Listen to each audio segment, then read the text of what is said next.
नमस्कार दोस्तों, उम्मीद है आप लोग स्वस्थ हैं, खुश होंगे। हाजिर हूँ मैं रुद्रप्रयाग मैन ईटिंग लेपर्ड के पार्ट 2 के साथ।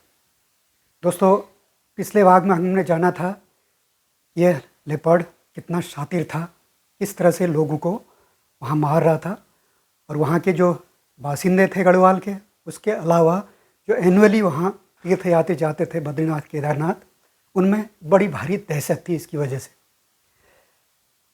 जिन इलाकों में मैनीटर ऑपरेट करते हैं उन इलाकों में एक नॉर्मल चीज़ तो होती है कि कैसे ये मैनीटर शिकार करता है। तो जिम कॉर्बेट जैसे लोग या और कोई शिकारी हैं तो लॉजिकली उस चीज़ को एनालाइज करते हैं, लेकिन उन इलाकों में एक बहुत बड़ा तबका ऐसा भी होता है जिसमें अंधविश्वास घर कर जाता है।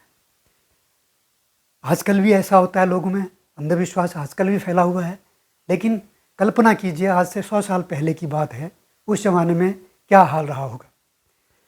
जिन इलाकों में इस तरह से मैन ईटिंग लेपर्ड लोगों को मारता है तो तरह तरह की कहानियाँ लोग बाग बनाते हैं और उसकी वजह से बहुत सारी दुर्घटनाएं भी हो जाती हैं।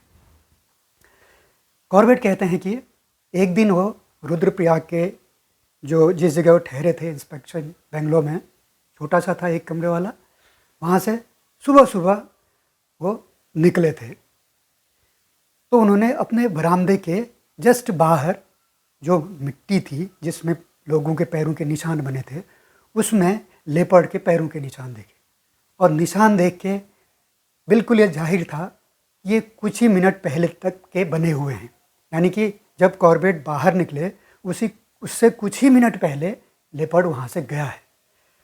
उसके बाद कॉर्बेट आगे निकले, गेट पर उन्होंने देखा कि लेपर्ड के पैरों के निशान गुलाब राय की तरफ बने हैं। इसी तरफ कल एक भेड़ों का झुंड भी गया था। उस ज़माने में होता था, या बचपन में हमने भी देखा है कि जो हायर रीचेज में रहने वाले लोग होते हैं, जहाँ बर्फ़बारी जल्दी हो जाती है, जैसे बद्रीनाथ केदारनाथ या मुनस्यारी, उन इलाकों में जो लोग रहते थे, बर्फ़बारी होने से पहले वो अपने भेड़ों को झुंड को लेके नीचे की तरफ आ जाते थे, उन इलाकों में जहाँ बर्फ़ नहीं पड़ती है।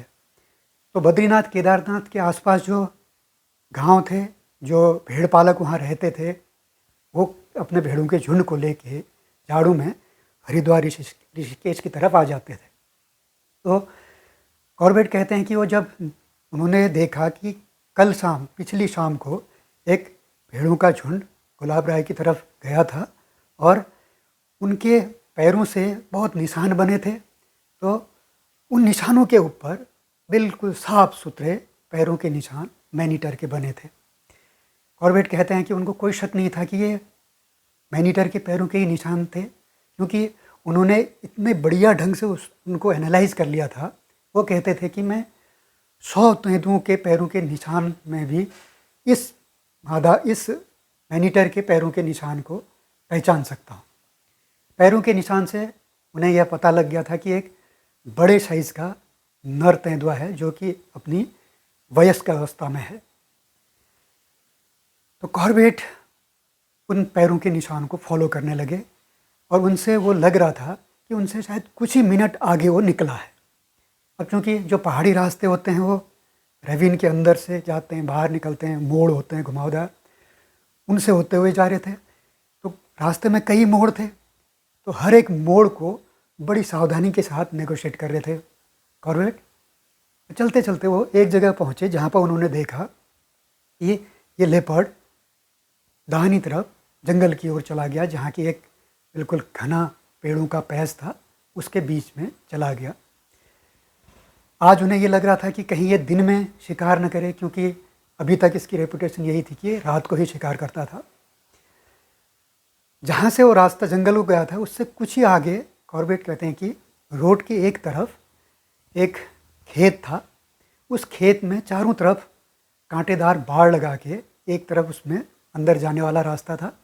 कांटों का बाड़ इसलिए लगाया था कि जो खेत का मालिक था वो उसको फर्टिलाइज़ करना चाहता था इन भेड़ बकरियों की मदद से। तो जो भी भेड़ों के झुंड को लेके आता था या वापस जाता था, वो क्या करता था, इन खेतों में जो बाड़ लगा रखी है कांटों की, उसके अंदर भेड़ों के झुंड को डाल देता था और एक तरफ से झाड़ी को निकाल के भेड़ जब अंदर चले गए फिर वापस उसे बंद कर देता था। तो वो एरिया बढ़िया ढंग से फर्टिलाइज हो जाता था। तो कॉर्बेट वहाँ पर पहुँचे, क्योंकि सुबह थी तो भेड़ों का झुंड अंदर था। जो भेड़ों का मालिक था वो उसी समय एक कांटे की झाड़ी को निकाल के बाहर आ रहा था। तो कॉर्बेट ने उससे पूछा कि क्या उसने लेपर्ड को देखा क्या, कि उसके बारे में कोई जानकारी मिली उसे। तो उसने बताया उसे कोई जानकारी नहीं है, हाँ कुछ देर पहले उसके जो कुत्ते हैं बड़े बड़े से, वो बहुत ज़्यादा भौंक रहे थे और उसके कुछ देर बाद उसने ऊपर जंगल में एक काकड़ की अलार्म कॉल सुनी। वो व्यक्ति बाहर निकला, कॉर्बेट ने उसको एक सिगरेट दी, उसके साथ बैठ के सिगरेट पीने लगा। कॉर्बेट ने उससे पूछा कि क्या वो उसको कोई एक भेड़ या बकरी बेचेगा। तो उसने कॉर्बेट से पूछा कि किसके लिए चाहिए आपको भेड़ बकरी। कॉर्बेट ने बताया कि वो उसे एज ए बेट इस्तेमाल करना चाहते हैं इस मैनीटर के लिए। वो व्यक्ति चुप हो गया। उसके बाद उसने एक सिगरेट पी, फिर दूसरी सिगरेट पी। उसके बाद कॉर्बेट से कहने लगा कि साहब आप क्यों अपना समय यहाँ बर्बाद कर रहे हैं। ये जो मैनीटर है ये कोई लेपर्ड नहीं है जिसको आप गोली से मार सको, या जिस प्रकार से जानवरों को मारा जाता है उस ढंग से आप इसे मार सको, नहीं हो सकता है। आप अपना टाइम वेस्ट कर रहे हैं, क्योंकि यह कोई लेपर्ड नहीं है। तब उसने अपनी एक कहानी बताई कॉर्बेट को कि साहब मैं तब पैदा नहीं हुआ था, मेरे पिताजी यंग थे, बद्रीनाथ के पास में ही हमारा गांव है, उस गांव में बहुत सारे लोग मारे गए, उसके आसपास के गांव में भी बहुत सारे लोग मारे गए। और जब ये बहुत ज़्यादा लोग मारे गए तो गांव के ग्राम प्रधानों ने मिलकर एक पंचायत बुलाई, यह कोई रास्ता निकालने के लिए कि कैसे इस मैनीटर से निपटा जाए। तो तब उस व्यक्ति ने कहा कि मेरे पिताजी के गांव से ही एक व्यक्ति जो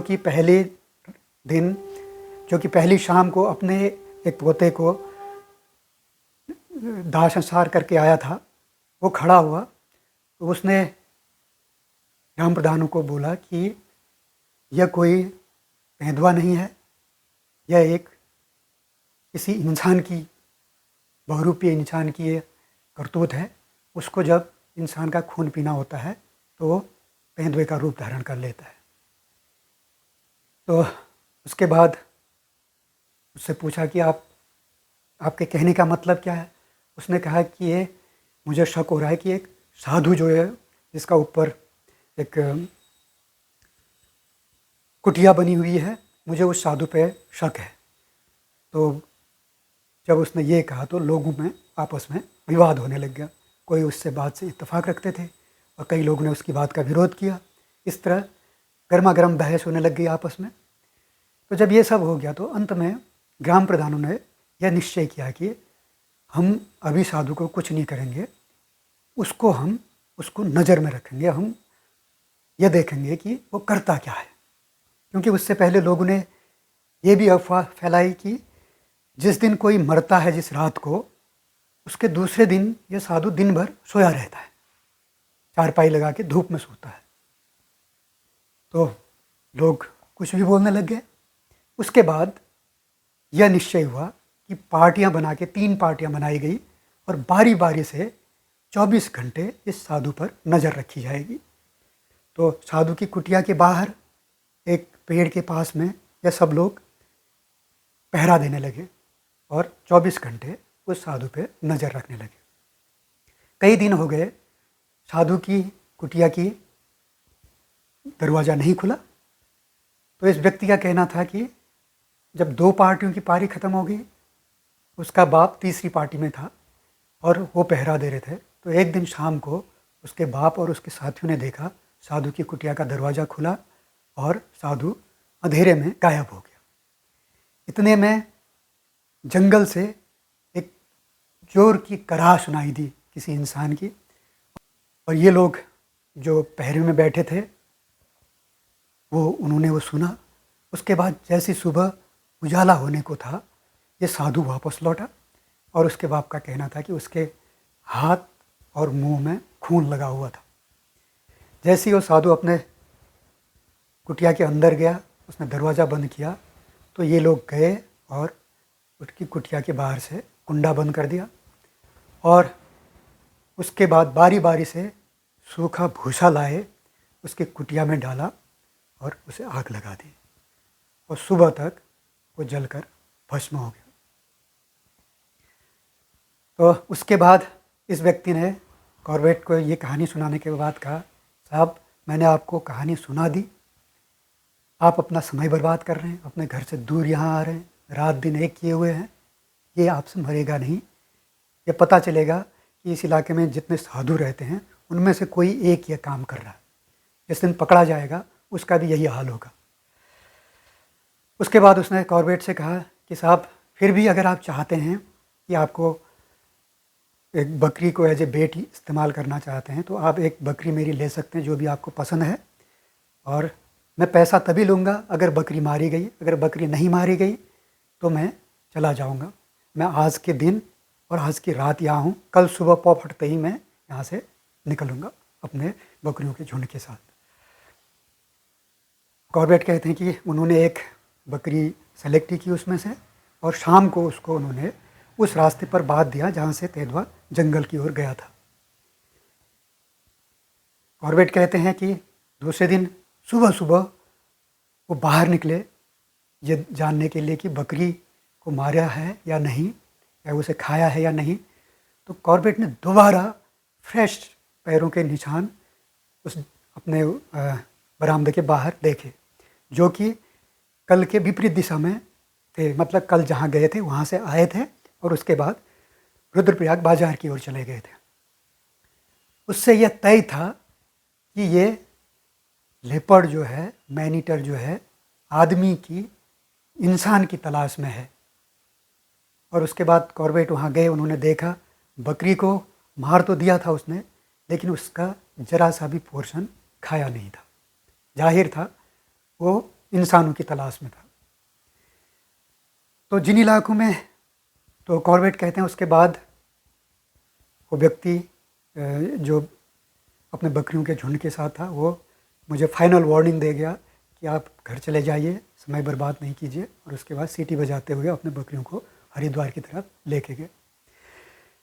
कॉर्बेट कहते हैं कि इन इलाकों में इस तरह मैनीटर ऑपरेट करता है तो कई इस तरह की घटनाएं हो जाती हैं। तो कहे एक बार रुद्रप्रयाग के पास के ही गांव में एक साधु को पकड़ लिया गांव के लोगों ने, क्योंकि वहाँ कई लोग मारे गए थे। तो जब ये लास्ट किल हुआ तो उसके दूसरे दिन एक साधु को पकड़ लिया। क्या उसकी किस्मत ही अच्छी रही कि जो गढ़वाल के डिप्टी कमिश्नर थे वो पास के इलाके में कैंप लगाए हुए थे, तो वो वहाँ पहुँच गए भीड़ के बीच में, इससे पहले कि उसकी लिंचिंग होती है। तो वो बड़े डिप्लोमेटिक टाइप के आदमी थे, उन्होंने भीड़ को शांत किया। उन्होंने कहा मैं आपकी बात से पूरी तरह सहमत हूँ कि इसने ही ये सब किया होगा, लेकिन इससे पहले कि इसको हम कोई सज़ा दें हमें एक ठोस सबूत इकट्ठा करना होगा इसके विरुद्ध। तो ऐसा करते हैं, इसको ऑब्जर्वेशन में रखते हैं। तो डिप्टी कमिश्नर ने क्या किया, पुलिस वालों को उसकी ड्यूटी में लगा दिया और उसको 24 घंटे पहरे में रखा। उसके 8वें दिन पास के गांव से खबर आई कि पिछली रात को एक घर से एक इंसान को उठा के लेके गया कोई। तो उसके बाद गांव के लोगों ने उस साधु को छोड़ दिया, कहा हाँ इस बार हमने शायद गलत आदमी को पकड़ लिया, वो कोई और साधु है जो इंसानों को मार रहा है। तो इस तरह की घटनाएं उस इलाके में बहुत होती रही हैं। और कॉर्बेट कहते हैं कि ऐसा नहीं कि सरकार कोई एफर्ट नहीं कर रही थी। मैं लगातार 28 दिन 28 रातों तक उस इलाके में भटकते रहा और हर जगह बैठा, कभी पुल में बैठा, कभी जंगल में बैठा, कभी पेड़ में बैठा, कभी इंसान की लाश के ऊपर बैठा, कभी जानवरों के एज ए भेंट बांध के बैठा, लेकिन मुझे तेंदुए का कहीं पता नहीं चला। जब मैं अकेले बैठा था तो मैं इमेजिन करता था कि तेंदुए का शरीर इसका ज़रूर है, लेकिन चेहरा जरूर इसका पिशाच का रहा होगा। सरकार ने बहुत सारे एफर्ट किए थे। उन्होंने गांव में जो 4000 लोगों के पास लाइसेंस बंदूक थे उनको खुली छूट दे रखी थी। उनसे कहा था कि उस ज़माने में कुछ 1000 रुपया उनको इनाम दिया जाएगा, उसके अलावा जो भी व्यक्ति इसको मारेगा वो 1000 रुपया इनाम के अलावा 2 गांव उसको गिफ्ट में दिए जाएंगे। उसके अलावा सरकारी जो लोग थे उनको कहा था कि वो अपनी ड्यूटी के बाद इसमें बैठे रहें। और उसके अलावा 4000 जो लाइसेंस बंदूक थे उसके अलावा 300 और उन्होंने फ्री में लाइसेंस बांटे लोगों को बंदूकों के। लैंसडाउन में जो गढ़वाल राइफल्स की यूनिट थी वहाँ के लोग जब छुट्टी में जाते थे उनको परमिट कर दिया था कि वो अपनी राइफ़ल लेके जा सकते हैं छुट्टी।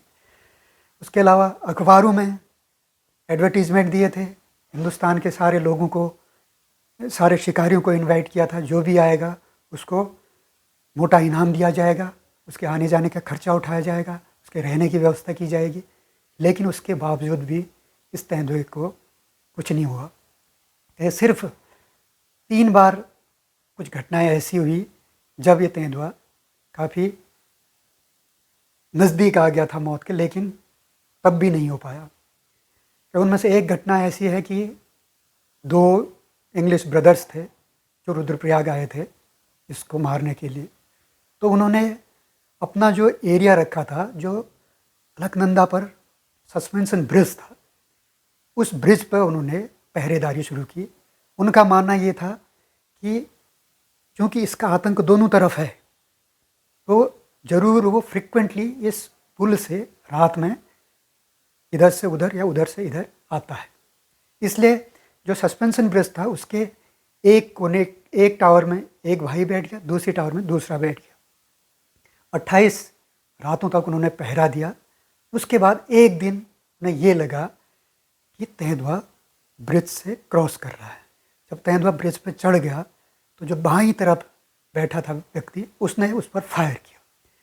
उसे फायर किया तो वो दौड़ा तेंदुआ, दूसरी तरफ पहुंचा, जो दाहिनी तरफ जो व्यक्ति था उसने अपनी पूरी रिवॉल्वर उस पर खाली कर दी।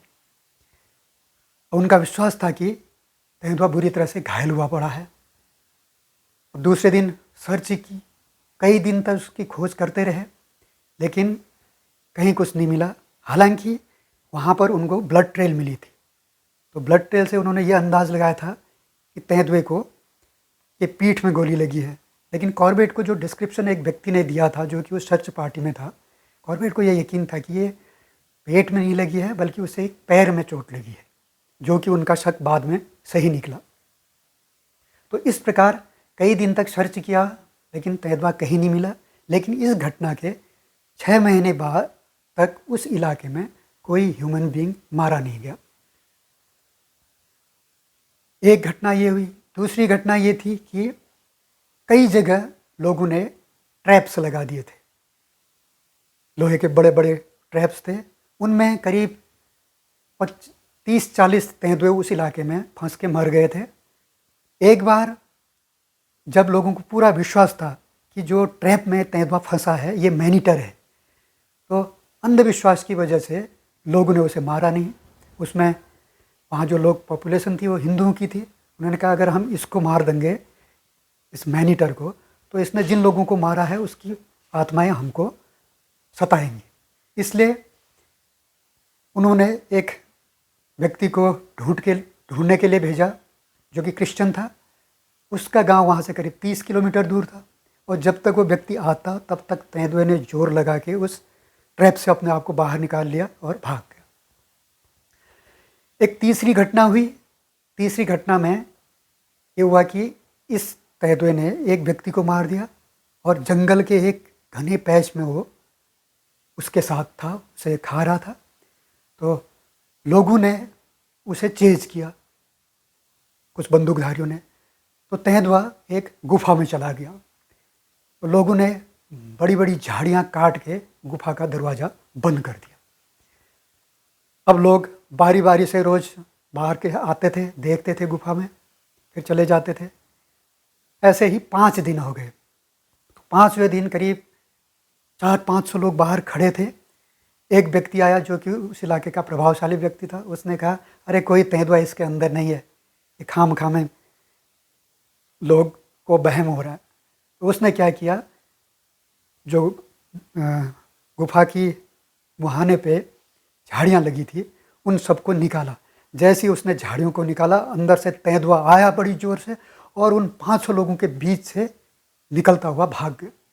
और लोग सब देखते रह गए, कुछ भाग गए इधर उधर डर से, और हो सकता है लोगों के पास हथियार भी ना हो, लेकिन तेंदुआ सेफली निकल गया।